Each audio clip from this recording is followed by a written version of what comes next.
What's up, kinfolk? It's RJ Young. I am not on a step mill. Welcome to episode number 8 of the number 1 ranked show. And hey, look, I think that is really what we're talking about in the future, because Oklahoma has 7 national championships. I have predicted and will continue to predict 2021 is the year it wins number 8. And I also need to say that because we got Bob Stoops on here. Yes! I talked to him just a few seconds ago, and it's the best interview that we have done. And I don't care if I'm the only person that has that opinion. This is a milestone moment for me. It's a milestone moment for you who have been following this channel and been on this journey every step of the way. He does such a cool job of telling these stories, walking out his coaching career, talk a little bit about his wife, Carol, talk a little bit about that first staff he put together and how he feels so fortunate and how it came together.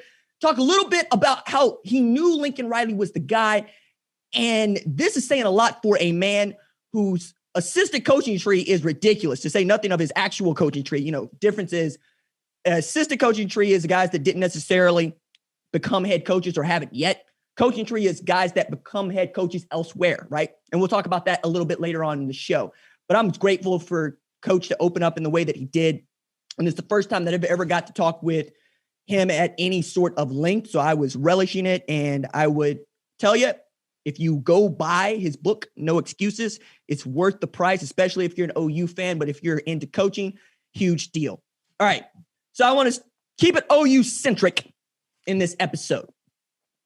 And I'm taking a look at what coaches have done at Oklahoma since integration, right? So about 1970 is where I put that mark. About the same time that the common draft becomes the NFL draft, and really football begins to change in a ridiculous way because we just see the proliferation of more black players at predominantly white institutions. And namely, Oklahoma had its first black player in 1956, right? So we could talk about Bud Wilkinson, but I kind of put him in another category because 47 straight and those championships and him really feeding the monster that Benny Owens was building, right? But I look at Coach Switzer, Barry Switzer, to those of y'all that don't know. His first 4 seasons, 41, 2, and 4, right? 2 national championships. And then there's Bob, who had, I think, the best start after Barry of anybody, who's 43 and 9 to start with a national championship in there in a 13 and 0 season. And then we get to Lincoln, who is the direct successor and handpicked by Bob, who's off to a 45 and 8 start, right? But what is the one item that we would all say, hey, look, man, we wish this was better for him. We wish it's better for us. It's his record in the college football playoff, okay? There have been 2 opportunities. Well, there has been one. This is the second opportunity for what I think Lincoln has to build and win a national championship football team, right? Many of y'all will know, or as my buddy Buck will remind me every so often, how it ended in the 2018 Rose Bowl, okay? You're up with squib kick, and then you lose in 2 overtimes to Jake Fromm and Sonny Michel and Nick Chubb and them doing their thing. Full marks to Kirby Smart getting to a national championship game. All right, that was also Lincoln's first year. Since then, he's made the playoff twice, right? And 0-3. But this year, I have been told by coaches, by analysts, and I have my own beliefs about how you build rosters and how you construct these things to win championships, that this is the year for Oklahoma to go win number 8, okay? It's not like some other places around the country where you have a blue chip roster that is so flush that all you need is experience. But even with experience, you're not necessarily going to be good. I mean, without experience, you're not going to be good. Like, for instance, 2020 LSU, super talented, right? Took 5 L's. Said they were going to take 5 L's. They took 5 L's. But they returned almost everybody of consequence, right? You lose Jabril Cox, you lose Terrace Marshall. Jamar Chase opted out. You got a lot of run for receivers and players that might not have otherwise. Eli Ricks is back. Derek Stingley Jr. is back. If I think that Miles Brennan is that dude, they could be there as well. I think they're going to contend with Alabama for the SEC West title this year. But Oklahoma returns a starting quarterback, right? Not a whole lot of Power 5 programs get to say that, especially with the assortment of weapons that he has at his disposal. We got Spencer Rattler, who I have as the number 1 pick in the 2022 NFL draft. The only other player that I think sniffs that is Sam Howell, who lost all of his weapons at North Carolina to the draft. De'Ami Brown, Daz Newsome. We're talking about Michael Carter, Javonte Williams in particular. Those dudes were monsters. But at Oklahoma, you returned the number 1 wide receiver in the 2019 class in Jaden Hazelwood. And I think this is going to be the first year we get to see him in full, right? He's going to be healthy. He's going to be full go. You're not dealing with the 6-game suspensions of Ramondre Stevenson, Ronnie Perkins, and Trajan Bridges, okay? You also have a freshman All-American to go with your freshman All-American. That is Marvin Mims to tandem with Spencer Rattler. You have depth at enough positions where you're going to create the kind of competition that gives you great football, right? Especially on the defensive side of the ball. It was shocking to me that Trey Brown and Trey Norwood end up getting drafted only because Parnell Motley did not. And I thought that Parnell Motley was a really good corner, right? You return some dudes and you add some dudes on that defense that are absolutely outstanding. David Uwebu, absolutely outstanding. Deshaun White, outstanding. Perion Winfrey, I have as a first-round pick. You add Jalen Redmond, who opted out. You add Kennedy Brooks, who opted out. You have dudes on that defensive line from my man's Isaiah Thomas, goes to my alma mater, Memorial. He's going to be a player this year. You also get to add in here Key Lawrence, right, to that defense. Justin Harrington is going to be healthy. They have been working him at corner. We'll see if he sticks there. You're going to get to see Jeremiah Cradell, a modern-day kid, come into his own. And he's going to have to, right, because Buki went into the portal, came out at Washington. But you have dudes on the offensive line, right? We all know that Andrew Rame is that dude, right? Andrew Rame is an offensive lineman who legged out a triple at Broken Arrow. I'm going to say that again.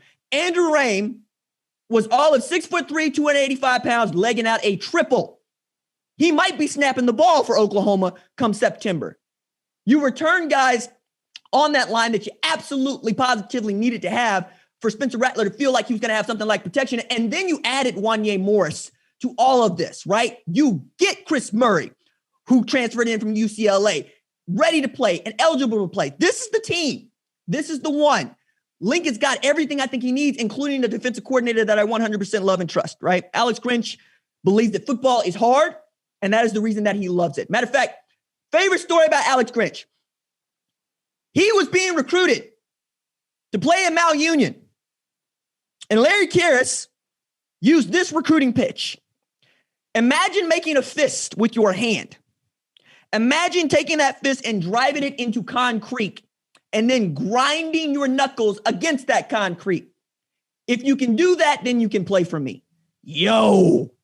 So that place also produces Jason Candle, right? Head coach Toledo, and Matt Campbell, who, you know, all he did was win a Fiesta Bowl, beating up Oregon, returns a bunch of his players and made the Big 12 championship game, and has really been an awesome thorn in Oklahoma's side the last 3 years. I mean, you get the W in 2017 on the road in Norman.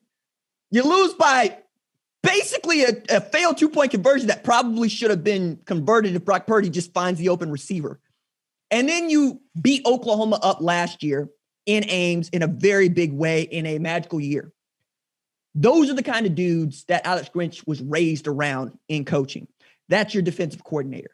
You have Brian Odom at linebacker coach, who I 100% has made that core better, right? I believe that. Calvin Thibodeau is figuring out that defensive line. We know that Bill Bedenbaugh makes more as an offensive line coach than Bob Stoops made in his first year at Oklahoma. Bob Stoops made $650,000 to be the head coach at Oklahoma in his first year. We got an offensive line coach that makes more than that because he's that good. This is the year for Oklahoma to go do it, and I think that is the only blemish on Lincoln Riley's otherwise stellar coaching career. Man is not yet 40, but come 2023, will have been a coach for 20 years. The only other dude that I think is like that is Dave Aranda, who's the head coach at Baylor and also probably going to present some problems to Oklahoma because that defense presented some problems to them last year. What I'm saying is you have a wonderkin at head coach and you have a group of assistants that all want that guy calling the plays in addition to being the head coach. You've been recruiting at a high level. And this is the year for which I think that Oklahoma finally comes into what I think Clemson has had for the last really 7 years. You've heard me say it before. say it again. Clemson over the last 7 years is what Oklahoma should have been. And we can basically draw it all the way back to the Sweatpants Bowl. For the uninitiated, that is the Russell Athletic Bowl, in which Clemson destroyed Oklahoma 40-6, announcing itself as one of the best programs in all of college football, right? It's got national titles to show for it and handed Nick Saban the worst loss, I believe, of his entire career at Alabama National Championship, 44-16. That was also the defensive coordinator, Brent Venables, a dude that Bob Stoops recruited, a dude that Bob Stoops raised, and a dude that Bob Stoops watched walk out the door to be the defense coordinator at Clemson. Now you have enough bodies and men and talent to go at Brent Venables the way that Ohio State went at Brent Venables last year. And I am here for it, right? That is the only thing that I think we still need to see from Lincoln Riley. And then it's a whole different level of football. Then you are able to compete and recruit with the likes of LSU, Alabama, Ohio State, all those teams that have won college football playoff national championships. And that's what Oklahoma wants, and that's what Oklahoma deserves, okay? But I want to talk about and talk with the man who brought Lincoln Riley into the fold in the first place and then looked around, looked at all the guys he's coached since then, Kevin Sumlin, Josh Heupel, Kevin Wilson, Chuck Long, and said, nope, Lincoln Riley's the guy. He's the guy. And didn't have to talk Joe C into it, didn't have to talk David Bourne into it. They also knew this is the year. This is the year. All right, let's talk with Oklahoma coaching legend, Bob Stoops. So it is my great privilege to be joined by former Oklahoma head coach Bob Stoops, who has just joined Big Noon Kickoff. Rob, Reggie, Matt, and Brady are all returning Saturdays in the fall at 10 o'clock Eastern time. Coach, I got to ask right off top, why did you want to do this? Well, RJ, good to be with you first. And you're doing a great job. And, well, you know, what got me, I've been out, initially I was asked immediately when I retired to be on multiple different networks, whether broadcasting or, games, live during games or, ahead of games. And quite honestly, when I stepped away, I was very truthful in that I just wanted my own time in my own space. So, and I politely said to him, if I wanted to work every weekend, I had a pretty good job. It paid a lot more than what they wanted to pay. So, but I just wasn't interested in working every weekend. I spent multiple Saturdays out on the golf course, when we had night games, things like that. But now being out 4 years, going on my fifth year, this seemed like a great opportunity. And I've had some of my own time, and it just seemed really exciting with the Fox team, with all these guys that you just named, are really professional, great guys, easy to be around. The network really wants to work with me because I'm still hesitant that I don't want to miss too many OU games, not only because of my son playing, but I'm still very attached to their success, and that, the fact that I just want them to do well, and I'm interested. So there's not a more interested fan than me. So anyhow, all of that together, Fox wanting to work with me, all of it just came together in a really positive way. So I'm really excited about it. You seem to have taken a little bit of time and then you got right back into some things like being head coach again, right? I got my Dallas Renegades jersey over there. It's got my name on the back, and right. that was my team. But what did you learn from that time? Well, I really enjoyed that professional side of it. I didn't have to worry about who missed class the day before, who's going to be suspended for missing class, or who didn't make their grades, or who missed study hall the day before, or, this, that, and the other. It was only football. That part of it I really enjoyed. Older guys, mature guys that really didn't have the, just understood football, easily. They've played a lot of football. Again, you didn't have off-field issues. It was really positive. And on top of it, a bunch of really good guys to work with, and that's what's fun. That's what you miss everyone asked me, what do I miss most about the coaching? It's the gang you hang around with every day. Not only the players, but you run around with, 10, 15 coaches too, that are all your buddies. And, it's like my wife said, she never worried about losing me to another woman. It was to the guys, just because all the gang of guys you're used to running around with. And then all of a sudden you don't have that. So, so it was fun, to work with all those guys in the XFL. Bunch of great guys, professional guys.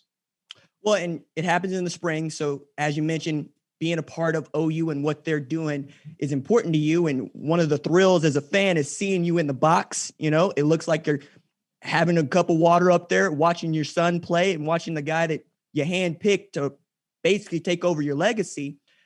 How do you feel in a box up there, not having any controls, but also not having to worry about what's going on? It's become easier. It was really hard. The first year I said was just incredibly terrible. The second year was terrible, not incredibly. So little by little, it's gotten better. Truly, the first year I wanted to call down and remind somebody of something. And then my wife grabs me and said, just sit down. I'm like, you're right. Just sit down. And anyway, so little by little, it's gotten easier. I'm fortunate. Joe Castiglione and our athletic department and our president, Joe Harris, give me somewhere to watch it safely where I can enjoy it with my family and not be, I don't mean bothered. That's not the right way to say it, but it matters to me. I want to see every play. I want to see every situation. So I'm not up there just, in a conversation with somebody or to say hi to everybody. I'm want to watch the game, and they give me a good, a great opportunity in a space to watch it in a really good way. Nah, Coach, that doesn't make you any different, I think, than most of us hardcore football fans. Like, I'm in my living room by myself. I don't want to be bothered. I want to watch the game. And exactly. I'm going to participate in having things to say, but I'm not here to answer anybody's questions. I'm here to watch what happens next. But right.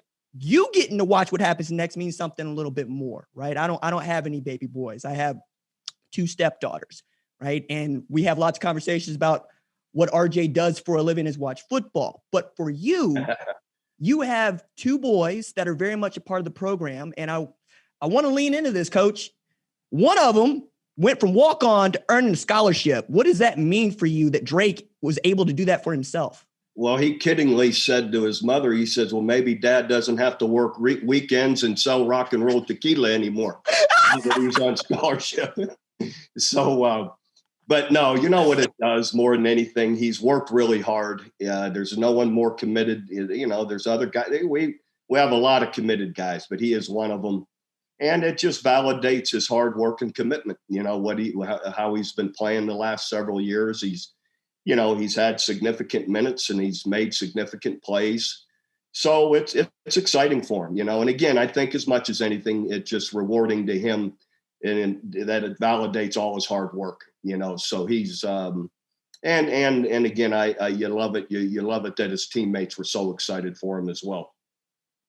Well, we talked a little bit about him before we started taping, but what's Isaac doing?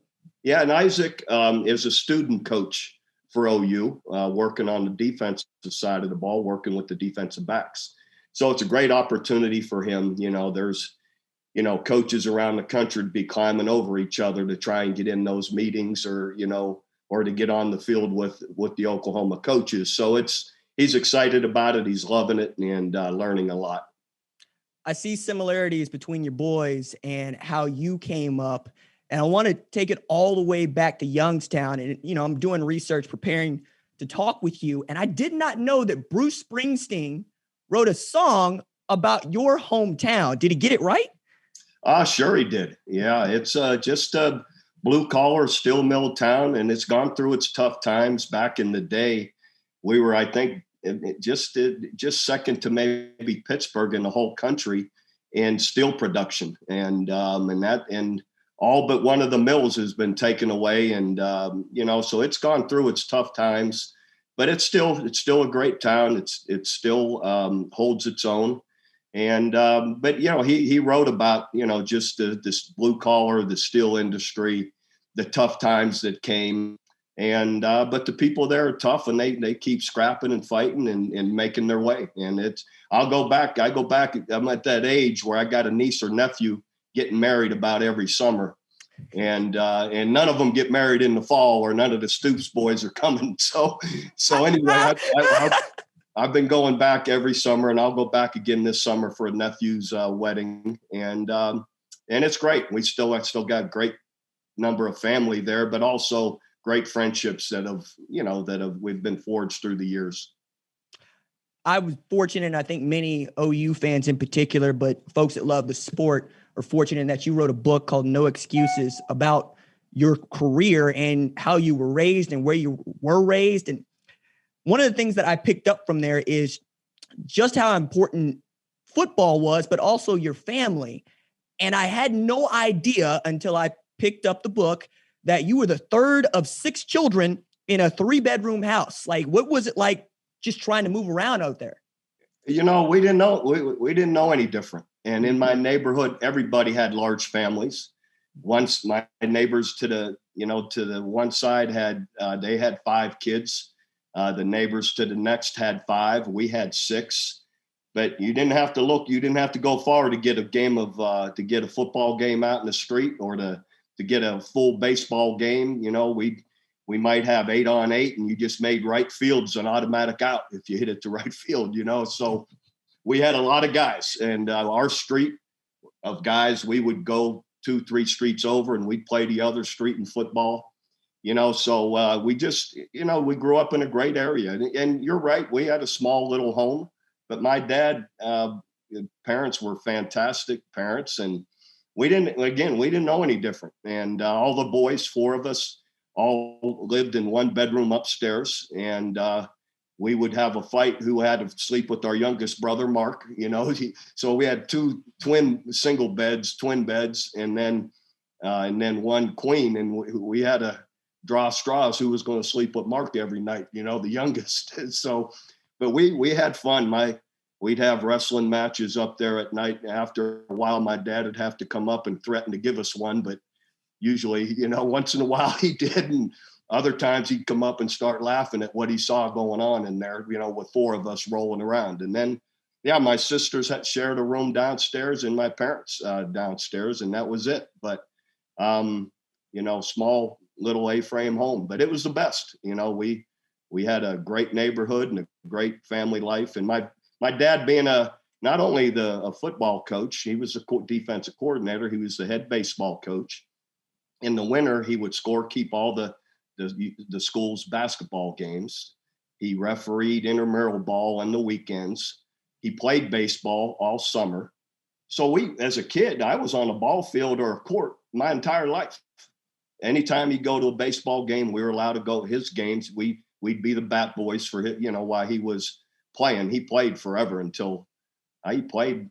And then when he couldn't see the baseball anymore, he went to fast pitch softball, in his early 40s. And he played to the year he died, 54. He was still playing fast pitch softball.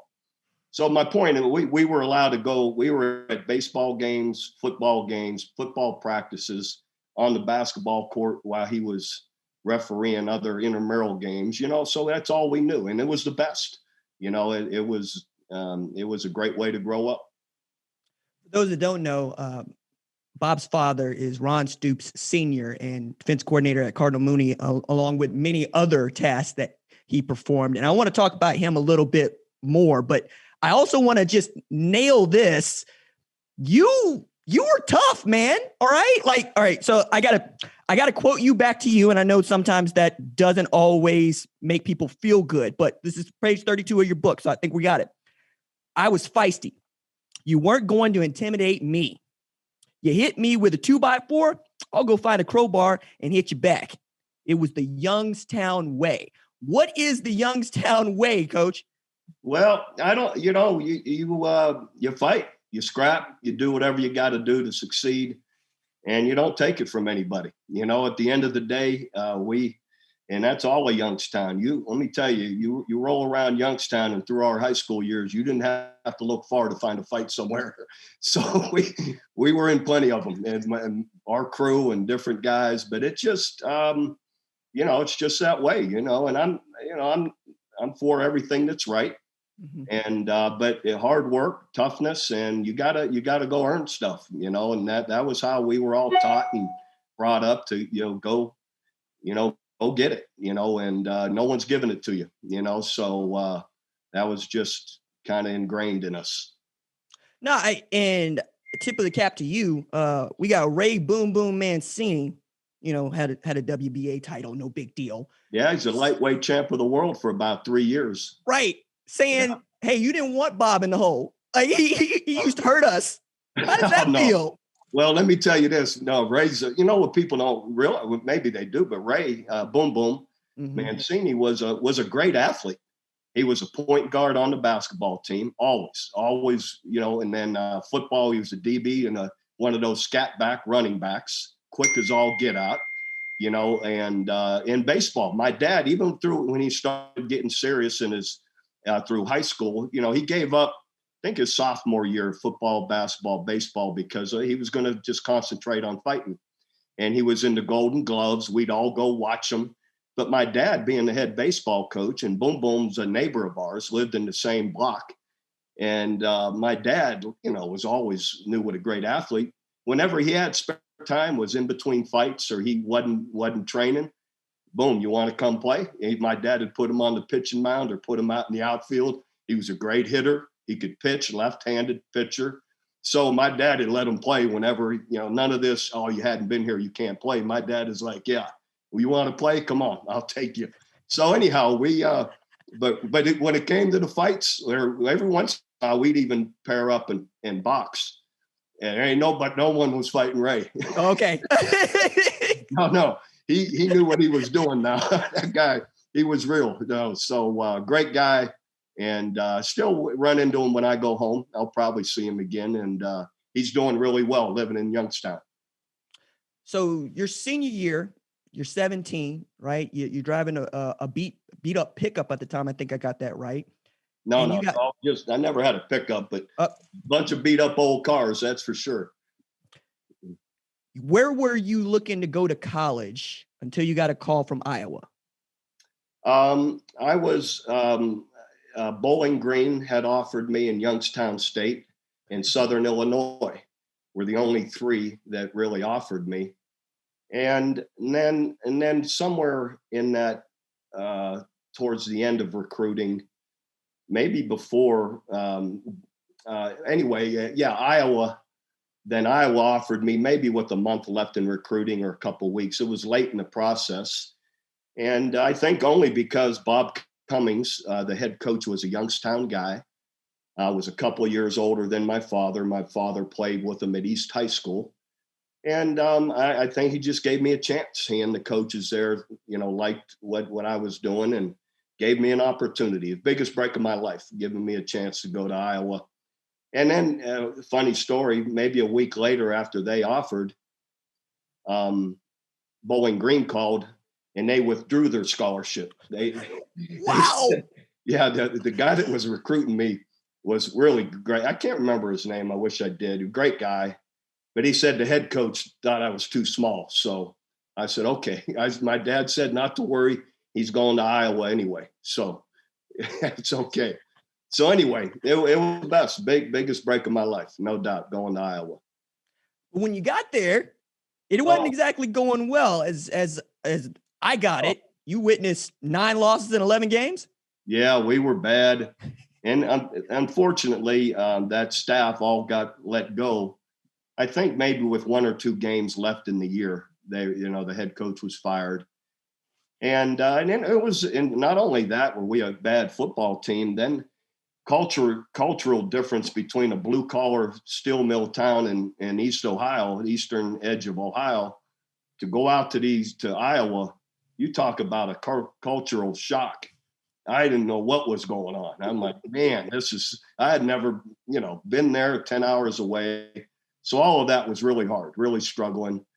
And, had to walk across, dress in the other dressing room and walk over to the games. I was redshirted that year, so it's understandable. But at the end, I went home and told my dad at Thanksgiving that I was going to transfer. And why I was going to transfer, this, that, and the other. I didn't tell them. I was just bringing it up that I think I should. Mm. And then I brought it up one too many times, and I can't tell you what he said to me on the air, but I guess I can. It's a podcast, right?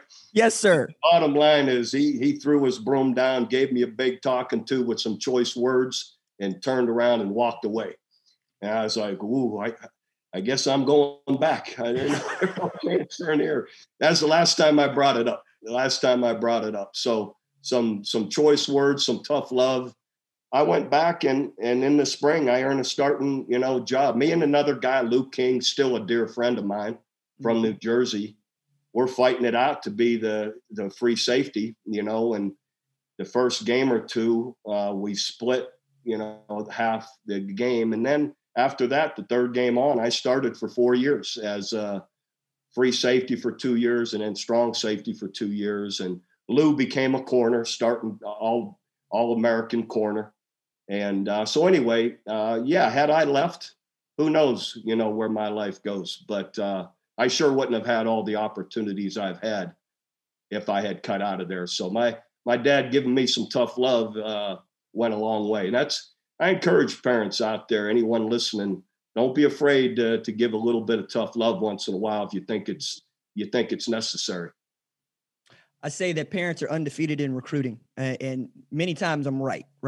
So they take an L every night. Nope. The ones that are really undefeated are the girlfriends. Okay. Okay. All right. Is there a story you could tell us? Sadly, I've lost a few when the parents want them to come and then they didn't. But no, I can't. I'm never going to go there on personal with anybody. But you're right. They're both hard to beat, parents and girlfriends. Well, I don't want to skip over this part of your story at Iowa because getting to Rose Bowls is a very big deal, especially at a place like Iowa. And it, for me, sets what I think is a trend of you going to programs that aren't used to winning or haven't had a whole lot of winning go on in their immediate past. And you're a part of flipping those places around, whether it's a player or a coach. And that seems to be true when you go to Kansas State, because I went back and read a couple of those Sports Illustrated articles, and I don't think I can really ascertain just how bad a state the program was in when Coach Snyder took it over and you were hired. You can't. Okay. There's no describing it, how down our program was at Kansas State when Bill Snyder arrived. It was a time you're allowed to have maybe 90 scholarships at the time. I bet when we walked in that room in the spring, there were 35, 40 guys that were on scholarship. They had lost whole classes of recruits to off-field issues or to class issues. It was just really, really in poor shape. And it just, you can't really imagine it. And like you said, and then when I went to Iowa, they had 17 straight losing seasons. Not just in the bowl game, 17 straight losing seasons when I arrived there. And anyway, our third year, I was a junior, redshirt junior. We are co-Big Ten champs with Ohio State. And of course, we hadn't been to the Rose Bowl in the longest time. So we got to go to the Rose Bowl, my junior year, and was great. I mean, a lot of fun, great time. I mean, we beat Michigan State at home to earn, the right to go to our last game of the year, snow covering the field. They had to plow the field, and we beat Michigan State soundly, like 31-7, and earned the right to go to the Rose Bowl. Fans storming down on the field and roses everywhere, roses in the locker room. It was really cool. Really great to be a part of that. And you're GA on that famous 1983 staff at Iowa. And then this is the part that I always get miffed about. You took a job at Kent State coaching outside linebackers. Is that right? Yeah, I did. Yes. So I was 5 years as a graduate assistant, volunteer assistant at Iowa after playing. Okay. And, all those great coaches I was around, Bill Snyder, not only Hayden Fry, but Bill Snyder, Barry Alvarez, Dan McCarney, Kirk Ferentz, and several of the other guys ended up at smaller school head coaches. Those are all guys that, had major Division 1A, head coaching jobs. And just great to me too. They're all like brothers and uncles to me, to this day, we all stay in touch, in a really good way. So, but I didn't have my own guys to coach, and I didn't have a full-time job. I know my parents were wondering if I was ever going to get a full-time job. I was just making ends meet, painting houses in the summer, saving my money, trying to get by month to month.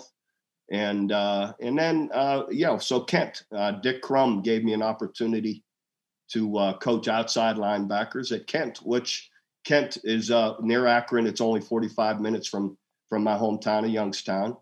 So it was great to go back there and be with Coach Crum, great man, bunch of good coaches there. And I was there 9 months. And then Bill Snyder got the job at Kansas State, and he called me to, gave me a bigger role coaching the entire secondary. And of course, in the Big 8 at the time. So pausing your journey here for just a second and talk about this lady from Cresco, Iowa, because she's a big part of this, as I understand it, going forward. And sidebar here, Big 12 Media Days 2014, I think it is. They're at the Omni Hotel, and there's also a Mary Kay convention going on. I think Coach knows where I'm going here. But as this Mary Kay convention is going on, we're getting into an elevator with a bunch of ladies, and the ladies are asking us what we're here for. We say we're covering Big 12 Media Days, and it's like, is there any in particular team that you guys cover? It's like, yeah, we cover Oklahoma. Do you know Carol Stoops' husband? That's right. Right. You got it. No, she's, of course, we met at Iowa. I was a few years older than her, but we actually met, and I was on my way home for the summer, not knowing if I was going to come back and be a graduate assistant or not. They hadn't decided yet whether, had room for me or not. And I just said, look, if I come back, I'll make sure I give you a call, and maybe we can go out. And we did. So I came back, was a graduate assistant. Of course, didn't wait too long, gave her a call, and we started dating. 5 years later, we were married, so we got married right before I was going to Kent. And then, of course, journeyed to Manhattan, Kansas. She was a teacher, a teacher and math teacher. And then she got into Mary Kay and worked her way up to being a national sales director for her last 10 years that she was with the company. And an incredible company, just for women, for her family, for us. I mean, she drove a free Cadillac. She got a new free Cadillac every 2 years, and insurance every 2 years for 20 years. That'll help a family income or a assistant coach's salary. So in the end, and like I said, her last 10 years, she was a national director, which is their top position, and just a fabulous company. So it was great for her, great for our family. I share this with Coach, but for those of y'all that don't know, my first full-time job in sports was covering University of Oklahoma football. And one of my favorite memories along with this is Coach Stoops pulling up in a pink Cadillac and looking at the media corps going, you guys got a problem? What we got to talk about this? I don't think we got to talk about this. No, sir. No, sir, we don't. I'm pretty secure in my masculinity. Well, hey, look, I've known enough women who have worked in that organization to know what that pink Cadillac represents, right? And for us, it might as well be a Heisman Trophy, right? It might as well be an All-America honor. So I don't want to gloss over it as if it's just a funny story. It's a tremendous achievement, and not everybody gets it. Coach, I want to get back into your coaching journey. You're at Manhattan. You're having some success. You recruit this junior college linebacker out of Garden City by the name of Brent Venables. Turns out to be pretty good. When did you figure that you were going to be good as a defensive coordinator, let alone aspirations of being a head coach? Well, we started to have so much success defensively there at Kansas State. Jim Leavitt and I, Jim Leavitt is, the defensive coordinator now at SMU. Mm-hmm. He was, anyway, Jim's been a head coach, has been at Colorado, been at Oregon, but Jim and I were co-coordinators together. And really in my last year together with he and I, we led the nation in total defense. And I think by one point we were second in scoring defense. the years leading up to that, we started to really hold people down, give people trouble. And we were one of the first people to get up and crowd everybody. We were bumping and running from it. It looked like punt block. There'd be 10 guys up there on everybody's nose and one guy back. And we'd even have our linebackers halfway into blitz or not. And so we were the first ones to apply pressure like we did, to get up and crowd every receiver. And we had the guys to do it. We recruited well and had secondary guys that could really bump and run. And in those days, the offenses hadn't caught up to it yet, how to deal with all the bump and run. So for several years there, we led the Big Eight, and we were in the top, few in the country in defense almost every, for the last probably 3-4 years that we were, there at Kansas State. And that's when, then Coach Spurrier called me. Hey, Coach, I want to jump in there because it's an interesting note to me, because there's an assistant coach at Oklahoma State, and I called it this gambit, and I can't remember his name. Do you? The assistant coach that Steve Spurrier was saying that he was. It was Lawson Holland. Thank you, sir. He had been an assistant coach at Oklahoma State, and I had known Lawson from going on some golf trips that assistant coaches went on. So Coach Spurrier couldn't get through to me. No one would ever patch him through to me. So he said he was Lawson Holland, and that he wanted to talk to me. But he came clean as soon as I got on the phone. He goes, "Well, Bobby, I got to tell you, I don't want to be truthful here." He goes, "I had to do whatever I could to get a hold of you." So he goes, "I said I was Lawson Holland." Anyway, and I didn't believe him at first. He said, "This is Steve Spurrier," and I'm kind of quiet. I'm like, this is one of my buddies playing some kind of joke on me or something, And then the more he talked, I had heard him enough on TV. I didn't know Coach at all. Mm-hmm. I said, this really is Steve Spurrier, and I'm not one of those guys who chases jobs. I didn't even know they had a job open, So, we talked for probably 20, 30 minutes. He called me the next day. We talked again. He left me a voicemail at home, and my she hears it. She goes, "Is that the Steve Spurrier?" I go, "Yeah." I go, "You and I need to talk tonight. There's this is about to happen."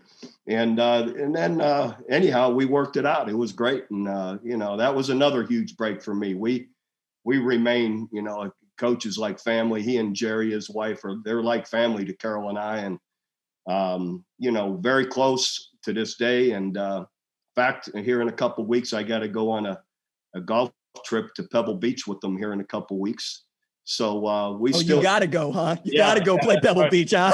Yeah, and we catch up in Florida quite a bit too. We have places there. I got a place there by Coach on the beach. So anyway, I was and I emulated about everything we did at Oklahoma. I copied off of what we were doing, what Coach Spurrier was doing at Florida, and we're a lot alike personality wise too. So it really helped me to be around him, to realize I could be the way I am and still have success at the highest level. Some people, so go ahead. No, that was what I wanted to stress there, is like, it felt to me, just reading your story, that you found it was okay to be Bob as opposed to being anybody else. That's right. And I'm not one of those that, that I don't have to tell everybody how late I was at the office. At the end of the day, if I figured it out by 9 o'clock, why can't I go home at 9 p.m. instead of 12 p.m.? 12, at night. So at the end of the day, why, we did what we needed to do. And I always felt confident in what we were doing, and still worked hard at it, but also found a way to have fun and include our families while we did it. We had our families around a lot, had a lot of fun, laughed with any chance I could, let the players laugh at me whenever they could, so it isn't just about winning. I was able to have fun and enjoy it while I did it as well. So jumping forward to Oklahoma, but also the process of getting to Oklahoma, because as I understand it, you had a near miss with Minnesota and you had a near miss with Iowa, but it felt like Oklahoma was smart in that they scheduled the interview before they scheduled you scheduled the one with Iowa, because it feels like if Iowa would have got in there first with, at the time, I think the athletic director is Bob Bowlesby, who's also the Big 12 commissioner today, you might have been going home. It was to be considered. Fortunately, the way it all worked out for everybody, because Kirk Ferentz is a great coach, and again, a very close and great friend of mine. And I'm glad he's done so well at Iowa, and I had success here at Oklahoma. So at the end of the day, Iowa never offered me a job. So I only had one job. You know how you say your prayers going into the interviews, and my prayers were, Lord, because it's Iowa and I have such a sentimental attachment there, please give me, give me the right signals that, that I'll do what's best for my family moving forward. My wife, Carol, and my family, and what'll be the best for all of us going forward. And I come out of the interview without an offer. He didn't trust me to make a choice between the two. The good Lord, he said, this guy can't figure it out. Oklahoma. So I only had one job to take, and fortunately, it was a great one. And I knew it was. I knew Oklahoma, though they had 5, really poor years, and it was in disarray when we got here. It really was. I said, this still is a sleeping giant. There's no way this should be this way, and if we do things the right way, we'll win. And so anyhow, that fortunately through those interviews, it all worked out. And then the Minnesota one too I was an assistant at Florida the year before I took the Oklahoma job. And no, it was after my first year in '96. We won the national championship at Florida. And coach just said to me, look, if it isn't just perfect for you, he goes, we're not going bad. You're young. I was only 30, probably 5 at the time. He said, you're going to have more opportunities. Wait for the right one. And I really had it in my heart. I didn't want to leave yet. I wanted to be around the program more, learn more from Coach Spurrier and how we were doing things. So I wasn't anxious to just take a head coaching job. And fortunately, I waited for the right one. And I got to get a dig in here at Texas, because apparently there was this wild rumor that you were going to be the defense coordinator for Mac Brown, and you had to talk everybody but Coach Spurrier off a ledge about, I don't know the first thing about what they're doing in Texas. I don't even know why they're talking my name up. So I come back from a recruiting trip, and my wife looks at me and she says, I can't believe you didn't tell me. She goes, well, I go, what do you mean? I go, how could you not, talk to me about this? It was just on, she goes, I go, what do you mean? She goes, you're going to take the defensive coordinator job at Texas with your good friend, Mac Brown. She goes, it was just on TV. I just watched it. I said, watched what? I go, you saw a guy saying I was taking, I go, I haven't even talked to Texas. I go, they hired a guy. I go, I don't even know Mac Brown. I don't know Mac Brown. My good friend, Mac Brown. I go, the whole story's crazy, So it wasn't. So she finally realizes that it's all made up. And then Coach Spurrier calls me, and he's in Tampa recruiting with another coach. He says, hey, Bobby, I hear you're going to Texas with your good buddy, Mac Brown.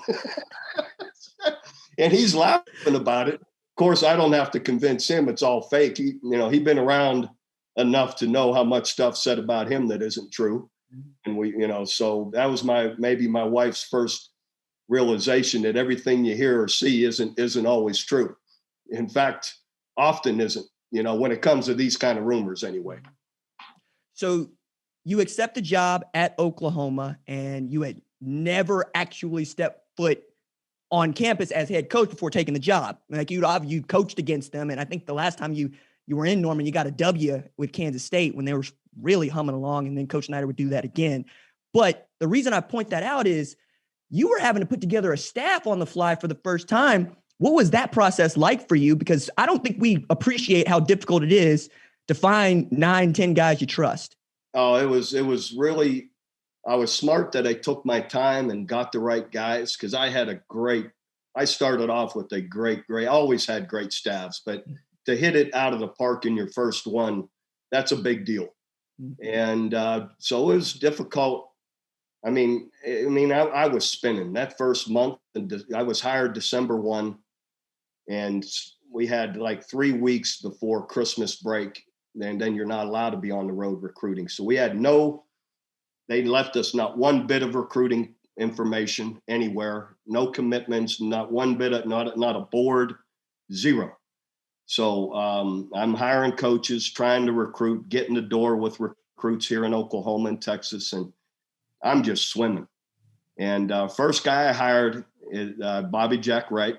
And I didn't know Bobby Jack, but my brother Mike knew him. And I had already reached an agreement, which was key to me, that my brother Mike and Brent Venables were coming with me.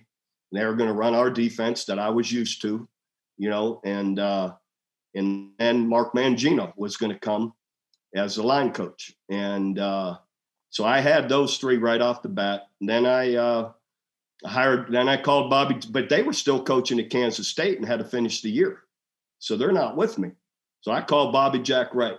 I want to hire you. I don't even know what position you're going to coach, because Bobby's coached offense and defense. And he's one of those guys with all his experience. He's coached a bunch of spots, because I said, I don't know how it'll all play out with the guys I want to hire. So I said, how fast can you get here?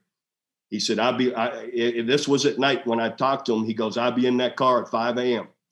and I'll be driving up. He was there that mid-morning from Austin, Texas at the time. And we pulled every paper we could find, every, internet, everything we could scour to start putting names on the board. And he knew Texas, Bobby Jack was recruited Texas his whole life. He can go anywhere in Texas. He doesn't, to every high school, never pull out a map, never look for directions. So we sent him out, or we got our board together, and he and I just started piling, diving into it. Then I hired guys like Jonathan Hayes, was cutting horses in Oklahoma City. Big Jonathan, that poor horse, Jonathan, 6'6", 70, 65. But Jonathan was able to come right away. He was living in Kansas City, played for the Chiefs for 12, 13 years as a tight end. I hired Jonathan as a tight end, and little by little, it just started piecing together. But it was, I was swimming, just trying to hire coaches and get in the door with recruits, to start. Two coaches that stand out for me. The first one is Schmitty, Jerry Schmidt, to the folks that are uninitiated, because he was at Florida, and that felt like a tremendous win for you. It was huge. Okay. We were good friends, and at Florida, really tight. But I never thought he'd leave Florida. But the reason he asked me, he goes, Bob, he goes, look,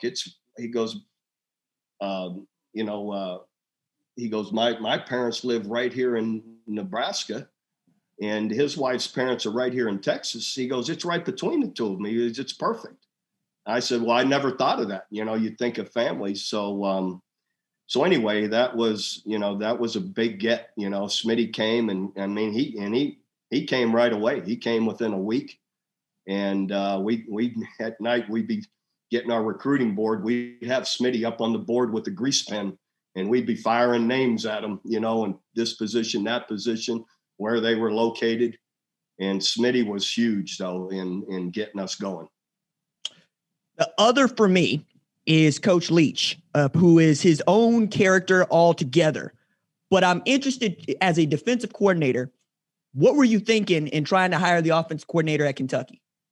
Well, here's how it started. First guy I tried to hire was Turner Gill. I was trying to hire Turner at the time away from Nebraska to be our offensive coordinator. I wanted to run an offense similar to what Nebraska was doing. And Turner really thought about it for a long time, thought he was going to do it, and then he couldn't do it. He said, nah, he turned me down. And then I remember Kevin Rogers, a longtime successful guy at like Syracuse, and Kevin's also been a head coach and been a coordinator. And he was running, the Syracuse offense, which had some option in it as well as throwing. And then couldn't work it out with Kevin. And then I got to thinking, the team that always bothered me the most at Florida, drove me crazy, was Kentucky. And I knew I couldn't hire Hal Mumme, the head coach. He's not going to leave the head coaching job. So I knew, then I got to researching Mike, and I just knew him from saying hi to him before games, and he was a good guy. And I just thought, I looked at Mike's history, and he'd been with Howell. He knew this offense up and down. He'd been with him forever.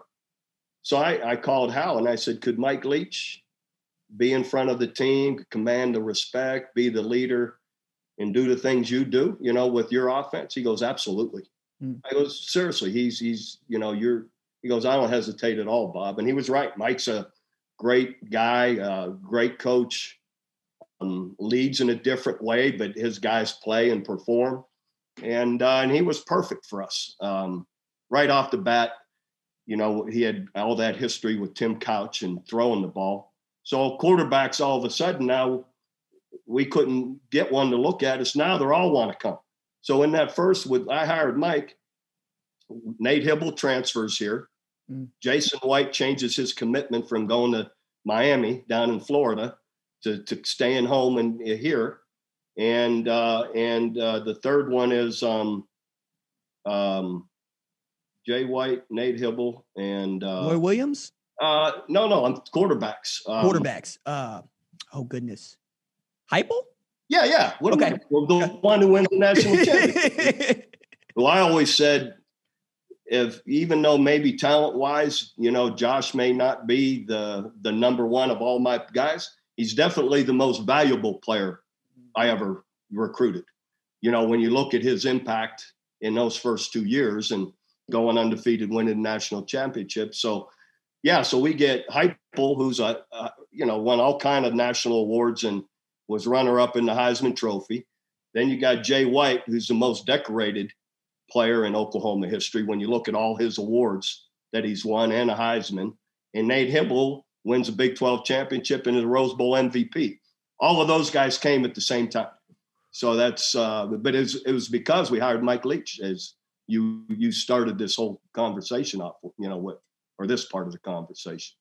Well, Coach, I know we're nearing the end, and I appreciate you giving us this much time, and I appreciate you because I don't care about this team unless y'all had accomplished what y'all accomplished over those 18 years in the way that I care about this team. But I need to ask you, June 7th, 2017 is going to go down in our history as a very big deal. But how did you know Lincoln was going to be the guy and he was going to be this good right away? Oh, I knew it. I just working side by side with him for 3 years. You know, I knew first, I knew matters to me is he's the person he is, the family man he is, the person he is, all those characteristics that make great men. And then the leader he is, and then, just the intelligence on top of it all. So I never would have done it had I not felt it was the right guy at the right time. And that, this is perfect for me to step out and not hurt the program whatsoever. Because you look around the country when people step out, it's not always, things don't always just continue, because we've seen it here. We've seen it. You look all over the place. But I knew strongly that, Lincoln was the right guy in all the ways as a leader, and all. And then there was support around him was strong, like all of it together, just keep it going and improve it. We all try and do our little wrinkles, and as you should, and times change, rules change. You got to keep up with them. And he has and does. And so and he knows all I want is, I hope he obliterates any records I got. I don't care about all that. I just want to see us continue to win, and we will. Lincoln's going to always do it the right way and do it well, and he'll always have good people around him to do it that way. Coach Bob Stoops, who is my coach. I had to hear about folks who got to see Coach Switzer do what he did, and he's a legend. I got to hear folks who saw Bud do what he did, and he's a legend. And Coach, you're mine. And I'm grateful that the kids following me have Lincoln to look forward to. I'm grateful for the way that you took over the program, the way you left the program. And I can't wait to watch you Saturdays at 10 a.m. Eastern time on Big Noon Kickoff with Rob, Reggie, Matt, and Brady. Thank you so much for your time, Coach. I appreciate it, RJ. Great being with you here today. I'll make sure I'm watching. I'll be watching you every day now from now on. Are you on every day? I don't even know how it works. Yes, sir. I'm on every day. I got to tell you, no, lately I'm getting more and more into podcasts. I'm enjoying it. Here in the last several weeks, a buddy said, "Look, why don't you?" It's like, hey, that's a lot better than listening to the same radio or station every day or the same loop on your iPhone. So anyhow, I'll be watching you. Appreciate it, RJ. Thank you. Hey, Coach, you are welcome here anytime. You let me know. You got something you want to talk about, I'm down to do it. Right. Thank you so much, Coach. Wasn't that awesome? Wasn't that just the most awesome thing that we've ever done on this show? I mean, look, we're going to have lots of big guests on the show, and I'm so here for that, but I don't know that we're going to get one bigger for me than Bob Stoops. I come up watching his teams. I come up loving the players he recruited. And I really learned and cut my teeth on college football, knowing what it was to be an Oklahoma fan. And that's a little bit different for some people than it is for others. Okay. So that was a highlight for me. And that's a milestone moment for me in this career and this journey for us that has been full of gifts like that one. All right. So in thinking about what Coach Stoops had to say about putting together his first staff at Oklahoma, the first staff he ever put together, I was thinking, who were the top 5 coaches on his tree? And I had to amend that, right? I had to amend that because it doesn't do the list justice, because not all of what I think of as the best coaches that he ever hired have become head coaches. And you're going to understand that as we go through it. But before we get to the top 5, I just need to name check Chuck Long, because that dude was really good. Kevin Sumlin, because that dude was also really good. And Jay Norvell, who held the offensive coordinator role for a little bit of time, alongside one Josh Heupel, who's also really good, right? Those guys have become head coaches, but they don't make my list. And that's no disrespect. That's just the way I see it. Because at number 5, we got to start with a guy who has made his career Oklahoma-centric, okay? Played quarterback at Oklahoma. His brother is the head coach at Oklahoma State, and he has been responsible for helping lure some of the most important and dynamic players in Oklahoma history to Norman. They include guys like DeMarco Murray, Adrian Peterson, among others. That's Cale Gundy, right, who has held many different roles at Oklahoma. One of those, right, recruiting coordinator, running backs coach, here lately inside receivers coach, and has just been happy to be an assistant for 2 dudes, all of 2 dudes, at Oklahoma for the entirety of his career. You don't see that much. You don't see that really at all because A, dudes get fired all the time in this profession, and B, most guys want to move up. They might not be chasing jobs because Bob was never one to chase jobs, but definitely had an upward mobility and an upward trajectory, right? Before Oklahoma, he hadn't stayed anywhere longer than, I think, Kansas State, right? Which is like 7 years. And then like 3 years at Florida before the job at Oklahoma. And he still never wanted to leave because there have been all those rumors about him being, Cleveland Browns head coach because they suck, or Dallas Cowboys coach when they suck. All these NFL teams, when they suck, they want to come get one of the best coaches of all time. Of course they do in college because the NFL thinks that college football is something like a feeder system for what they do. But that's another discussion altogether. Gundy's the guy famously told Adrian Peterson, look, you can join us or you can join the team that we're going to beat up on. It's up to you. And at the time, you don't say that even then to the number 1 player in the country, especially All Day. You just don't say that. But All Day heard it. It's like, nah, that's who I want to play for. I want to play for the team where I think they're probably going to be good anyway, right? Because it's a tremendous amount of responsibility and burden to be the top dude at any institution, especially when you don't think you have any help. But Gundy was so good at A, reading the situation, and B, helping build around the program so that you can invite a guy like Adrian Peterson and you can speak with a level of truth when you say, you join that other team, that's great. You're going to be great, but we're probably going to beat you. That's tremendous to me. So that's number 5 on the list. Number 4 on the list, still coaching today.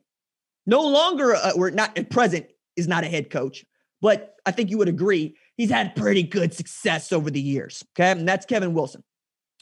Kevin Wilson shows up at Oklahoma after basically mimicking what Mike Leach had done with the air raid at Northwestern, and immediately comes in, offensive line coach, co-offensive coordinator, picks up what they're doing and puts together what was at the time the most prolific offense of all time, right? Like, period. Like, that 08 Oklahoma team is just stupid awesome.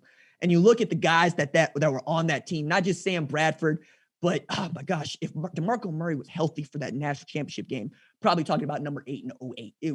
He was that big a deal. But Wilson looked around and said, no, I got dudes. We're going to sling it, and we're going to go at warp speed. We're going to go fast. We're going to put up a bunch of yards. We're going to put up a bunch of points. And has had success as an assistant everywhere he's gone. There's that stretch at Indiana, but guess where he is now? Ohio State, coach of tight ends. He just had his tight end drafted, and that's, I think, a tremendous achievement at a place like Ohio State where they just didn't start using the tight ends really until the playoff. And he's got a great group there now, led by Jeremy Ruckert. I genuinely believe that Kevin Wilson is one of the better assistants that Bob Stoops has ever had. Certainly one of the best offensive coordinators in Oklahoma history. And remember, Barry Switzer was an offensive coordinator at Oklahoma. Mac Brown was an offensive coordinator at Oklahoma. We know Lincoln Riley was an offensive coordinator at Oklahoma. It's a hard list to be a part of, and I think he's there.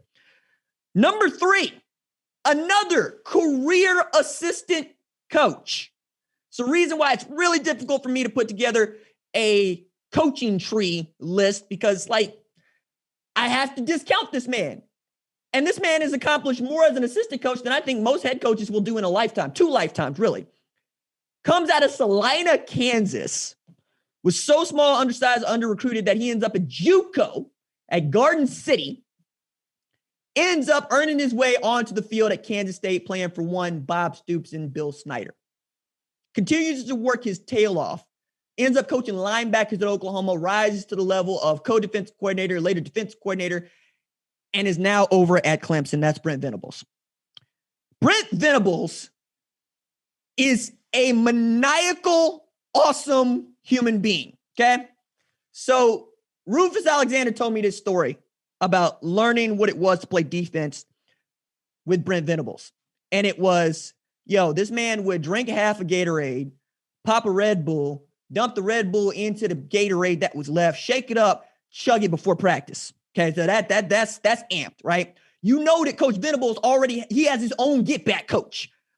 Usually you got one get-back coach for the whole sideline. Nah, Venables got his own get-back coach, and it is an oversized assistant strength coach who's responsible for grabbing him by his belt, pulling him back onto the sideline, and every single time he does it, you can see Venables swatting at his hand, talking about let me go, because he's walking out on the field, not to yell at referees, but to coach up his dudes. And Rufus got a taste of that at practice. He would be getting yelled at, Rufus, move inside. Move inside, move inside. And he'd take 2 steps in, that's too far. But go where I told you to go. So he finally lines up where Venables told him to go, gets off the ball, makes the play. He said that is how meticulous and how detail-oriented Brent Venables was, and how detail-oriented you had to be to play for him. Matter of fact, toward the end of his career at Oklahoma, he was getting a reputation for having an overcomplicated defense. And we were like, just line the boys up and let them play. Takes that overcomplicated defense to Clemson, not only mops the floor with Oklahoma in the Sweatpants Bowl, but also wins a national title and another national title at Clemson, which means that Brent Venables has 3 national championships in less than 20 years. But all to say that Brent Venables has made a living as defense coordinator in Clemson, South Carolina. Now, if you're from Clemson, I apologize. But since you're one of 17,000 people that's from Clemson, you understand. Ain't nothing in Clemson, South Carolina, but you and that football program. For them to recruit and develop the way that they have is a marvel. It's not supposed to be done in this age. Spending is supposed to matter. It's why we always talk about Texas, because they always have the most money. They always have the best facilities. And yet over there in Clemson, they're just doing it. And they keep putting out dudes every single year. And Venables has been content to stay there, which means that Dabo's doing a really great job of letting Venables do whatever Venables wants to do as long as he wants to be a coordinator. But every time we think there's a job that might entice Brent Venables, word quickly gets back, nah, he's happy at Clemson. And he's got a boy that's playing there now, so you can kiss that idea goodbye. But that, for me, is the third best assistant Bob Stoops ever had. Shout out Brent Venables. I think absolutely outstanding man as well as coordinator. Number 2 on the list, the man that forced the Big 12 to change the way they do business, Mike Leach. So Mike Leach comes from Kentucky by way of Valdosta, by way of Iowa Wesleyan. Okay, so I asked Coach Stoops about it. You heard about it and who he wanted to hire before. And I thought that was interesting that he said, I was looking at Turner Gill at Nebraska. Now, ain't but like 5 schools in the country right now that run a triple option, like a true blue triple option kind of attack. Talk about the Citadel, talk about West Point, Air Force, Navy, Georgia Southern. It might be one that I'm forgetting about, right? But it just ain't what you do. And in the 90s, Nebraska was lighting people up with that thing. And then when you said that they couldn't do it, you had the man Frazier just light Florida up in a game that mattered, throwing the ball all over the yard. But I thought that was interesting because that's what the Big 12 does at the time. You run I formation, you run triple option, you try to emulate the team that is destroying you. And at the time, it was Oklahoma, Nebraska in the Big 8. And then later is Nebraska to start in the Big 12, and then later Oklahoma, right? But in going to get Mike Leach, you're bringing in a style of offense that even to this day, people don't think works. People still think the air raid is a gimmicky offense. I am an air raid truther, and I'm an air raid truther because of what Mike Leach was able to do, win a national championship, running that offense, but also because I'm a short king. I'm not going to beat you by being bigger and faster and stronger than you. I'm going to beat you with a math problem. And that's what the air raid was. And when Bob says, this is the one that made me so frustrated, he built his defenses around bigger, faster, stronger. He built his defenses around bump and run, which is man coverage. And the air raid uses that against you. And that way it's kind of like jujitsu. Because it's like, okay, cool. We're just going to run crossing routes and we're going to run quick routes and we're just going to make it really difficult for you to move around and feel like you can use your athleticism. And then you combine that with elite athletes and all of a sudden you're destroying people, putting up 500-600 yards a game and you're putting up 50 points a game. Leach takes that offense to Tech, beats up Texas, rises to number 2 in the country while at Tech as head coach. Changed the way that Oklahoma did business, and then Bob led him. Like, full marks to Bob Stoops, who did early what we have been begging Kirby Smart to do for years, which is to say, let the offensive coordinator coach the offense. Forget just focus on the defense. Play defense. Let that offensive coordinator do his job. And Mike Leach in Swing Your Sword gives him full credit for this. Matter of fact, I'm going to go ahead and I'm going to read it for you because I took time to go find it. It's page 95. You keep track here. It's rare for a head coach to give an assistant so much autonomy, especially one whose scheme and system is so different from what he's used to. Bob understood that you hire good people and then you let them do their jobs. I realized that as a head coach, the temptation to meddle is there, but you have to make a decision ahead of time that you won't. A lot of head coaches don't have the backbone to do that.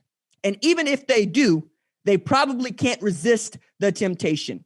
Had I not been convinced that Bob wouldn't meddle, I wouldn't have taken the job. Yo, you got to trust the people that you hire, and you got to trust that you hired the right people.